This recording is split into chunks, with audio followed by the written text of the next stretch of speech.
ഏറ്റവും ആദ്യമായിട്ട് എനിക്കൊരു ലോക റെക്കോർഡ് കിട്ടുന്നത് ഗാന്ധിജിയുടെ തീ കൊണ്ടൊരു ചിത്രം തീർത്തിട്ടാണ്. നമ്മൾ ഒരു ഗ്രൗണ്ടിൽ, ഒരു വലിയ 120 അടി വലിപ്പമുള്ള ഒരു ഗ്രൗണ്ടിൽ നമ്മൾ ഒരു ദീപങ്ങൾ നിരത്തി, ഒരു ദീപാവലിക്കാണ് അത് ചെയ്യുന്നത്. കഴിമ്പ്രം ബീച്ചിൽ ഒരു ദീപാവലിക്കാണ് ചെയ്യുന്നത്. അപ്പോൾ 120 അടി വലിപ്പമുള്ള 80 അടി വീതിയുള്ളൊരു വലിയ ഗ്രൗണ്ടിലാണ് അത് ചെയ്യുന്നത്.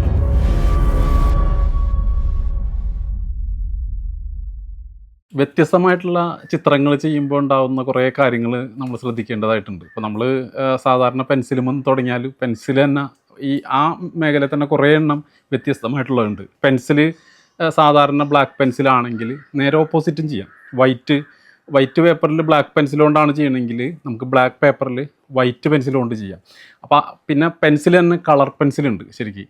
അതുപോലെ നമ്മളുടെ ഈ ക്രയോൺസുകൾ, സോഫ്റ്റ് പേസ്റ്റിൽ, അതുപോലെ ഓയിൽ പേസ്റ്റിൽ, അങ്ങനെ നിരവധി ഈ മീഡിയങ്ങൾ കുട്ടികൾ കളർ ചെയ്യാനൊക്കെ ഉപയോഗിക്കുന്നതാണ് ഈ ക്രയോൺസ് എന്ന് പറയുന്നത്. ക്രയോൺസിൽ ഞാനൊരു 111 ചിത്രങ്ങളുടെ എക്സിബിഷൻ തന്നെ നടത്തിയിട്ടുണ്ട്. കാരണം സാധാരണ ക്രയോൺസ് എന്ന് പറയുന്നത് കുട്ടികൾക്ക് കളർ ചെയ്യാൻ വേണ്ടി മാത്രം വരുന്നൊരു സാധനമായിട്ടാണ് ആളുകൾ കാണുന്നത്. പക്ഷേ അതുകൊണ്ടൊരു പോർട്രേറ്റ് ചെയ്യാന്ന് പറയുന്നത് കുറച്ച് റിസ്ക് ഉള്ളതാണ്. പക്ഷേ എങ്കിൽ പോലും നമ്മളൊരു 111 പോർട്രേറ്റുകൾ ചെയ്തിട്ട് പ്രശസ്തരായിട്ടുള്ള ആളുകളുടെ ചിത്രങ്ങൾ ചെയ്ത് എക്സിബിഷൻ തന്നെ നടത്തിയിട്ടുണ്ട്.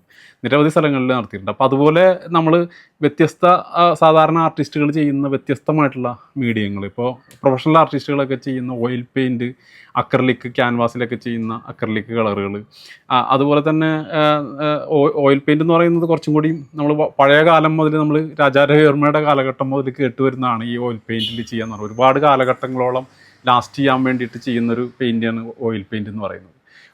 അതുപോലെ തന്നെ വ്യത്യസ്തമായിട്ടാണ് വാട്ടർ കളർ എന്ന് പറയുന്നത്. വാട്ടർ കളറിന് പ്രത്യേക ഒരു ചിത്രരചന രീതി തന്നെ ഉണ്ട്. വൈറ്റ്, ബ്ലാക്ക് ഒന്നും ഉപയോഗിക്കാതെ ചെയ്യുന്നൊരു ചിത്രരചന രീതിയാണ് ഈ വാട്ടർ കളറിൻ്റേതെന്ന് പറയുന്നത്. അങ്ങനെ നമ്മൾ കുറേ സാധാരണ ആർട്ടിസ്റ്റുകൾ ചെയ്യുന്ന ഒരു 30 മീഡിയങ്ങൾ കഴിഞ്ഞപ്പോഴാണ് ബാക്കിയുള്ള ഓരോ മീഡിയങ്ങൾ, ഇപ്പോൾ നേരത്തെ പറഞ്ഞ പോലെ തന്നെ നമ്മൾ ചട്ടിയും കലവും പാത്രം ഉപയോഗിച്ചതും, ഉറുമ്പിനെ കൊണ്ട് ചിത്രം വരപ്പിച്ചതും, ആണി വെച്ച് ചെയ്തതും, ടൊവിനോ തോമസിൻ്റെ ചിത്രം ചെയ്തതും, മമ്മൂട്ടിയുടെ ചിത്രം ചെയ്തതും, സാംസ്കാരിക പ്രവർത്തകർ, ഇപ്പോൾ ഗാന്ധിജിയുടെ ചിത്രങ്ങൾ തന്നെ ഞാൻ ഒരു 6 തരത്തിൽ ചെയ്തിട്ടുണ്ടെന്നുള്ളതാണ്. ഏറ്റവും ആദ്യമായിട്ട് എനിക്കൊരു ലോക റെക്കോർഡ് കിട്ടുന്നത് ഗാന്ധിജിയുടെ തീ കൊണ്ടൊരു ചിത്രം തീർത്തിട്ടാണ്.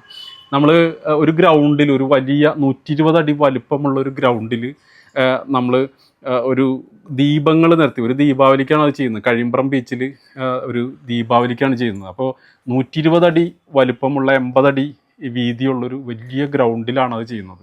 അപ്പോൾ അത് ഇങ്ങനെ ചിരട്ടയിൽ നമ്മൾ മെഴുകുതിരിയും ദീപങ്ങളൊക്കെ വെച്ച് കത്തിച്ചിട്ടാണ് ഏതാണ്ടൊരു 1500ഓളം ദീപങ്ങൾ നിരത്തി വെച്ചിട്ട്, നമ്മൾ താഴെ നിന്ന് നോക്കിക്കഴിഞ്ഞാലുള്ള ഇതിൻ്റെ ഞാൻ ചെയ്യുന്ന മിക്ക വർക്കുകളുടെയും ഒരു സംഭവം എന്താണെന്ന് വെച്ച് കഴിഞ്ഞാൽ, ഡ്രോൺ ഷോട്ടിലൂടെയാണ് പലതും നമുക്ക് വലിയ ചിത്രങ്ങളൊക്കെ കാണാൻ സാധിക്കുക. നമ്മൾ സാധാരണ ഒരു ബോർഡിൽ ഒരു ഹോർഡിങ്സ് ചെയ്യുമ്പോൾ ഒരു 8 അടി വലിപ്പമുള്ള അല്ലെങ്കിൽ ഒരു 12 അടി വലിപ്പമുള്ളൊരു ഹോർഡിങ്സ് നമ്മൾ ചെയ്യണമെന്ന് വിചാരിക്കുക. അപ്പോൾ ആ ഹോർഡിങ്സ് ചെയ്യുമ്പോൾ നമുക്ക് നേരെ വരയ്ക്കാം. എന്തെങ്കിലും കുഴപ്പങ്ങളുണ്ടെങ്കിൽ കുറച്ചകലെ മാറി നിന്നിട്ട് നമുക്ക് നോക്കാം, ഇതിന് കണ്ണിന് സ്ഥാനചലനങ്ങൾ ഉണ്ടോ എന്നൊക്കെ നമുക്ക് മാറ്റിയിട്ട് വേണമെങ്കിൽ മാറ്റിയൊക്കെ വരയ്ക്കാം. പിന്നെ സാധാരണ ഗ്രാഫ് ചെയ്ത് വരയ്ക്കുന്ന ആർട്ടിസ്റ്റുകൾക്ക് ഒരു ഗ്രാഫ് ചെയ്ത് വരയ്ക്കുന്നൊരു സ്വഭാവമുണ്ട്. മിക്ക ആർട്ടിസ്റ്റുകളും ചെയ്യുന്നതാണ്, അളവ് കൃത്യമാവാൻ വേണ്ടിയിട്ട് ചെയ്യുന്നതാണ് ഗ്രാഫ് ചെയ്ത് വരയ്ക്കുന്നത്. അപ്പോൾ നോക്കി വരയ്ക്കുന്നവരുമുണ്ട്, എന്നാൽ ഗ്രാഫ് ചെയ്ത് വരയ്ക്കുന്നവരുണ്ട്, എലാർജിങ് മെഷീൻ ഉപയോഗിച്ച് വരയ്ക്കുന്നവരുണ്ട്, പ്രൊജക്ടർ വെച്ചിട്ട് വരയ്ക്കുന്നവരുണ്ട്. സ്കെച്ച് ചെയ്യാനാണ് മെയിനായിട്ട് അത് കൈകാര്യം ചെയ്യുന്നത്. ഇപ്പം നമ്മൾ സാധാരണ ഒരു A4-ലുള്ളൊരു പ്രിൻ്റ് ഔട്ട് എടുത്തൊരു A4-ലുള്ളൊരു സൈസിലുള്ളൊരു ചിത്രം, ഒരു മുഖചിത്രം നമുക്കൊരു 12 അടി ഉയരമുള്ള വലിയൊരു ബോർഡിലേക്ക് മാറ്റി വരയ്ക്കണം. നമ്മൾ എലാർജി ചെയ്യുന്നത് ഗ്രാഫ് ചെയ്തിട്ടാണ്, കള്ളികൾ ഇട്ടിട്ടാണ് വരയ്ക്കുന്നത്. അപ്പോൾ ഒരു ഇഞ്ച് അളവിലാണ് കള്ളി ഇടുന്നുണ്ടെങ്കിൽ 12 ഇഞ്ചും 8 ഇഞ്ച് വീതിയാണ് അതിന് വരിക. ശരിക്കും ഒരു കള്ളി എന്ന് പറഞ്ഞാൽ 1 ഇഞ്ച് ആയിരിക്കും സ്ക്വയർ വരിക. അത് നമ്മളൊരു 12 അടി ഹൈറ്റുള്ളൊരു ബോർഡുമലാണ് വരയ്ക്കണമെന്നുണ്ടെങ്കിൽ നമ്മൾ ഒരു സ്ക്വയർ ഫീറ്റ് ആയിരിക്കും ആ കള്ളിയുടെ വലിപ്പം വരിക. അപ്പോൾ ഈ 1 ഇഞ്ച് വലിപ്പത്തിലുള്ള ആ മാർക്കിനുള്ളിലുള്ള വര എന്താണോ അത് നമ്മൾ പകർത്തി എഴുതുകയാണ് ചെയ്യുന്നത്. വലുതാക്കി ഒരടി വലിപ്പത്തിലുള്ള മാറ്റി വരയ്ക്കണം. അപ്പോൾ അങ്ങനെ വരുമ്പോൾ ഒരു 12 അടി വലിപ്പമുള്ള ചിത്രം വെറും 12 ഇഞ്ച് വലിപ്പമുള്ള A4-ലുള്ളൊരു ചിത്രം 12 അടി വലിപ്പമുള്ളൊരു ചിത്രമായിട്ട് മാറുകയാണ്. ഇതുപോലെ തന്നെയാണ് ഈ നമ്മൾ സാധാരണ 120 അടി വലിപ്പമുള്ള ഒരു ഗ്രൗണ്ടിൽ ചെയ്യുമ്പോഴും സംഭവിക്കുന്നത്. അവിടെ നമ്മൾ ചിലപ്പോൾ ബോർഡിൽ നമുക്ക് ഒരടിയിൽ വരയ്ക്കാൻ ഇങ്ങനെ കൈകൊണ്ട് ഇങ്ങനെ പെട്ടെന്ന് വരച്ചാവുന്നതാണ്. പക്ഷേ നേരെ മറിച്ച് നമ്മൾ ഗ്രൗണ്ടിൽ വരയ്ക്കുന്ന ഒരടി, നേരത്തെ നമ്മൾ 1 ഇഞ്ചും ഒരടിയും പറഞ്ഞത് ഇവിടെ 10 അടിയായി മാറുകയാണ്. ഒരു കള്ളി എന്ന് പറയുന്നത് ഒരു 10 അടിയാണ്. അപ്പോൾ ആ 10 അടിയിൽ ഒരു വര വരയ്ക്കണമെങ്കിൽ നമ്മളൊരു 5-6 നടത്തം നടക്കണം. ആ ഈ പറയുന്ന മൂക്കിൻ്റെയോ കണ്ണിൻ്റെയോ ഒക്കെ ഏതെങ്കിലും ഒരു കള്ളി അങ്ങോട്ടും ഇങ്ങോട്ടൊക്കെ മാറിപ്പോയാൽ പിന്നെ ആളുടെ ചായ തന്നെ മാറിപ്പോകും. ആളുടെ കണ്ണ് വേറെ സ്ഥലത്തായിരിക്കും, മൂക്ക് വേറെ സ്ഥലത്തായിരിക്കും. അപ്പോൾ അതുകൊണ്ട് തന്നെ വളരെയധികം നമ്മൾ ശ്രദ്ധയോടെ വേണം നമ്മളത് ചെയ്യണമെന്നുണ്ടെങ്കിൽ. ഓരോ കള്ളികളിലും കൃത്യമായിട്ട് ഓരോ വരകളും കൃത്യമായിട്ട് വന്നെങ്കിൽ മാത്രമേ ഇത്രയും വലിപ്പമുള്ള 120 അടി വലിപ്പമുള്ള വലിയ ചിത്രം നമുക്ക് ചെയ്യാൻ സാധിക്കുള്ളൂ. അപ്പം ഞാൻ ചെയ്തിട്ടുള്ള ഇപ്പോൾ ഈ ദീപങ്ങൾ കൊണ്ട് ചെയ്തു എന്ന് പറഞ്ഞ ആ വർക്ക്, അത് ആദ്യമായിട്ട് URF റെക്കോർഡ്, വേൾഡ് റെക്കോർഡ് കിട്ടിയിട്ടുള്ളൊരു വർക്കാണ്. അത് 120 അടി നീളവും അതുപോലെ തന്നെ 80 അടി വീതിയുമാണ് അതിനുണ്ടായിരുന്നത്. അപ്പോൾ അതുപോലെ തന്നെ അതിന് ശേഷമാണ് പിന്നീട് നമുക്ക് ഇത്രയും വലുപ്പത്തിലുള്ളൊരു ചിത്രങ്ങളൊക്കെ ചെയ്യണം എന്നുള്ളൊരു താല്പര്യം വന്നു തുടങ്ങി എന്നുള്ളതാണ്. പിന്നീടാണ് നമ്മൾ ഈ ടൊവിനോ തോമസിൻ്റെ കരനെല്ലിൽ ചെയ്യുന്നതും ഗ്രൗണ്ടുകളിലാണ് മിക്കതും ചെയ്യാനുള്ള അവസരം പിന്നീട് കിട്ടി എന്നുള്ളതാണ്. അപ്പോൾ നമ്മൾ ഗ്രൗണ്ടിൽ എന്ത് മെറ്റീരിയൽ ഉപയോഗിച്ച് ചെയ്യും. ഇപ്പോൾ അവിടെ ദീപം നിരത്തി വെച്ചിട്ടാണെങ്കിൽ കരനെല്ല് നട്ടുകൊണ്ടാണ് ടൊവിനോ തോമസിനെ ചെയ്തത്.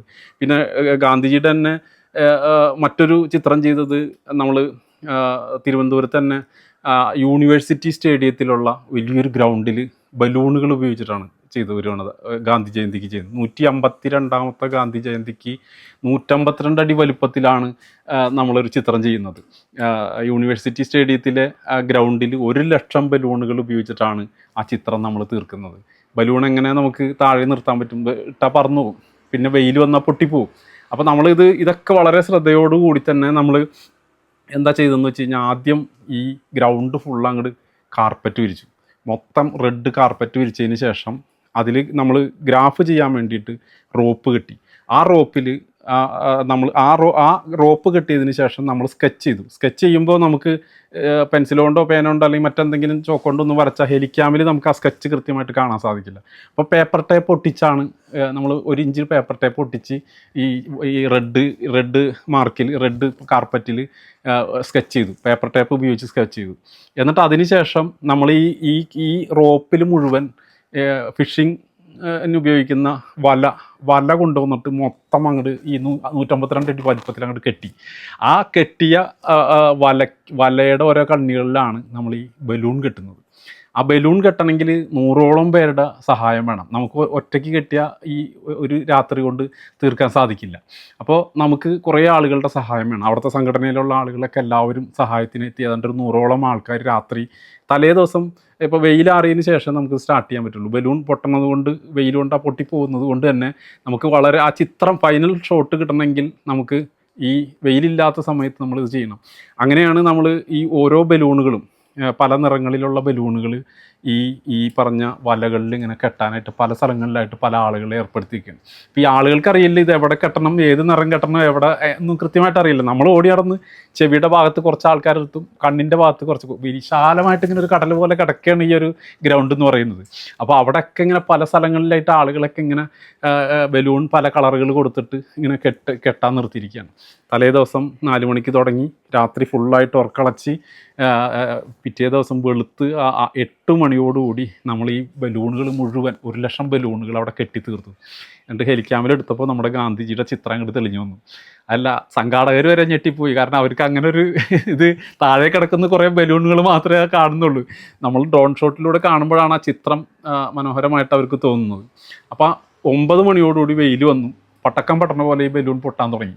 അപ്പോൾ അതാണ് നമ്മളൊരു നിശ്ചിത സമയം ചില ചിത്രങ്ങൾക്ക് നമുക്ക് ലഭിക്കുകയുള്ളൂ. പക്ഷേ ആ ചിത്രത്തിന് വേണ്ടി നമ്മൾ ചിലപ്പോൾ കുറേ കഷ്ടപ്പാടുകൾ ചെയ്യേണ്ടി വരും എന്നുള്ളതാണ്. ശരിക്ക് നിരവധി ആളുകളുടെ സഹായം നമുക്ക് അതിൻ്റെ കൂടെ ഉണ്ടായിരുന്നു എന്ന് പറഞ്ഞല്ലോ. അപ്പോൾ അതിനോടൊപ്പം തന്നെ ഒരു 10ഓളം പേര് നമ്മൾ എയർ അടിച്ച് അത് ബലൂൺ വീർപ്പിക്കാൻ തന്നെ ഒരു സെക്ഷൻ കുറേ പേര് അതിനുണ്ടായിരുന്നു. ആ ബലൂണുകൾ കൊണ്ടുതരാനായിട്ട് കുറേ ആളുകൾ ഉണ്ടായിരുന്നു. കെട്ടാൻ വേണ്ടി മാത്രമായിട്ട് കുറേ ആളുകൾ അവിടെ ഉണ്ടായിരുന്നു. അങ്ങനെ ഒരുപാട് പേരുടെ സഹായം ശരിക്കും പറഞ്ഞു കഴിഞ്ഞാൽ ആ ഒരു എന്താ പറയുക ബലൂൺ ചിത്രത്തിന് ഉണ്ടായി എന്നുള്ളതാണ്.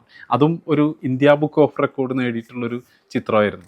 അങ്ങനെ ഏതാണ്ട് ഇപ്പോൾ ഒരു 11 റെക്കോർഡുകളോളം എനിക്കിപ്പോൾ കിട്ടിയിട്ടുണ്ട്. അതിൽ 2 ഗിന്നസാണ്, പക്ഷെ അതെൻ്റെ പേരിലല്ല.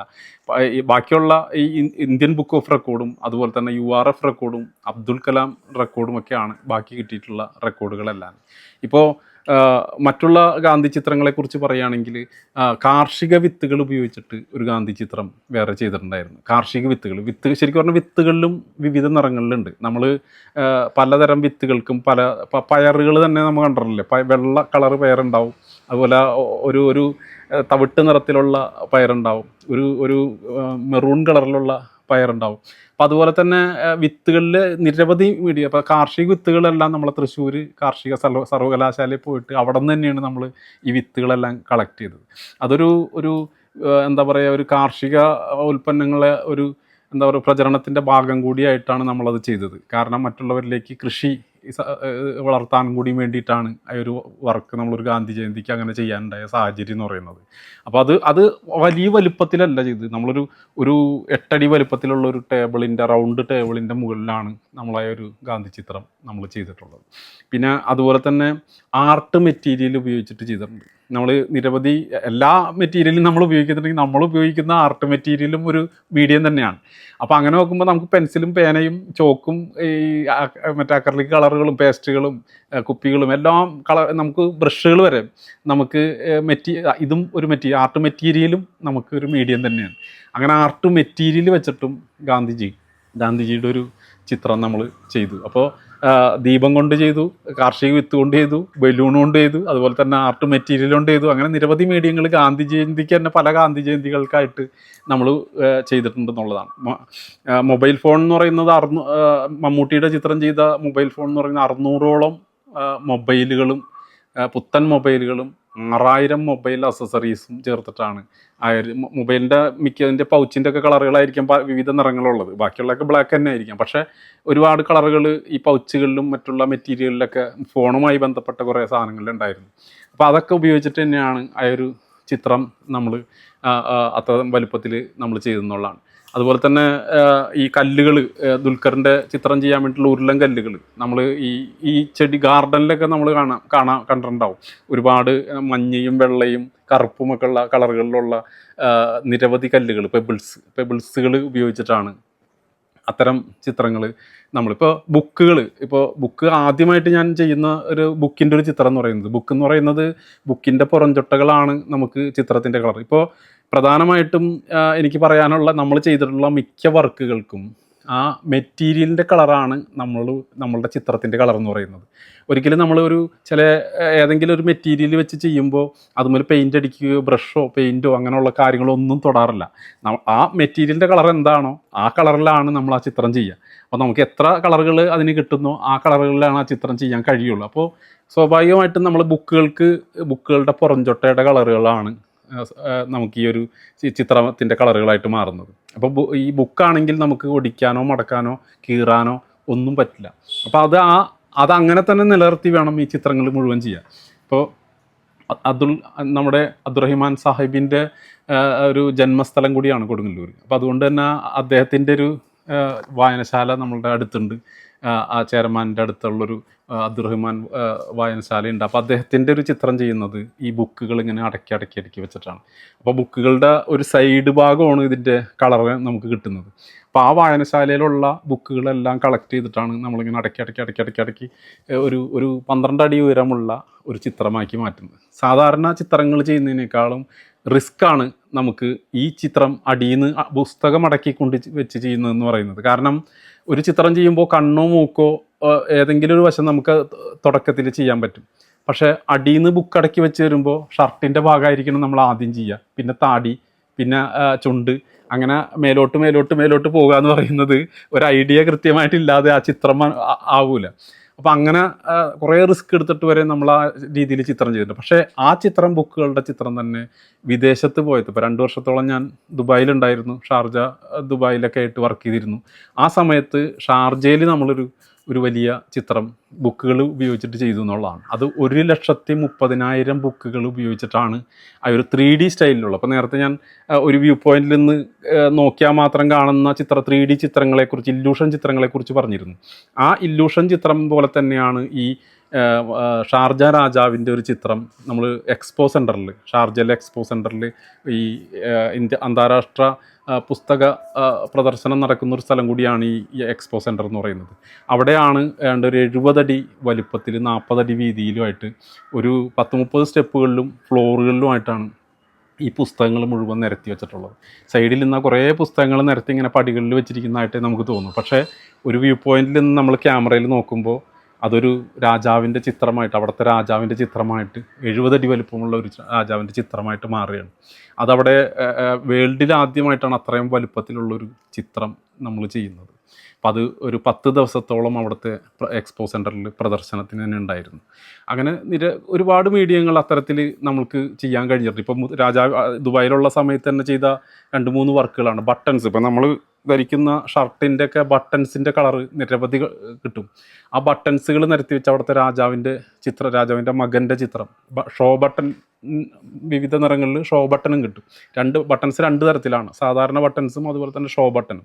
ഇത് രണ്ടിനും ഞാൻ ചിത്രം ചെയ്തു എന്നുള്ളതാണ്. പിന്നെ മുത്തുകൾ, അവിടുത്തെ രാജാവിൻ്റെ ചിത്രം, ഷെയ്ഖ് മുഹമ്മദിൻ്റെ ചിത്രം ചെയ്തിട്ടുള്ളത് ഒരു മുത്തുകൾ, നമ്മൾ പേൾസുകൾ ഉപയോഗിച്ചിട്ടാണ്, ഈ പല നിറങ്ങളിലുള്ള മുത്തുകൾ ഉപയോഗിച്ചിട്ടാണ്, മാലകൾ ഉണ്ടാക്കാൻ ഉപയോഗിക്കുന്ന മുത്തുകൾ ഉപയോഗിച്ചിട്ടാണ് ഒരു ചിത്രം. അതൊന്നും അധികം വലുപ്പമുള്ളതല്ല, ഒരു 8 അടി 10 അടിയൊക്കെ വലുപ്പമുള്ള ചിത്രങ്ങൾ മാത്രമാണ് ഈ പറഞ്ഞ ബട്ടൺസിൽ ചെയ്തിട്ടുള്ള ചിത്രങ്ങളെല്ലാം തന്നെ.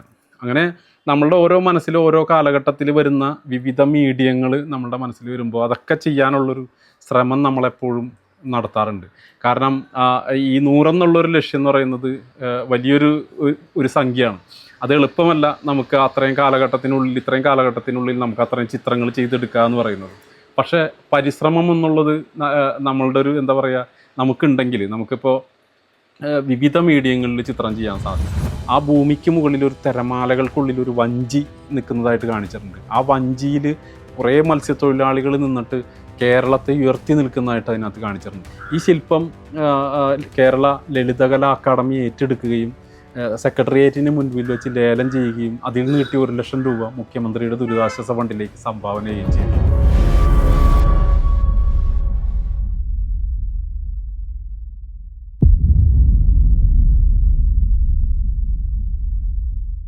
ഔഷധി പൊതുമേഖലയിലെ രാജ്യത്തെ ഏറ്റവും വലിയ ആയുർവേദ മരുന്ന് നിർമ്മാണ സ്ഥാപനം.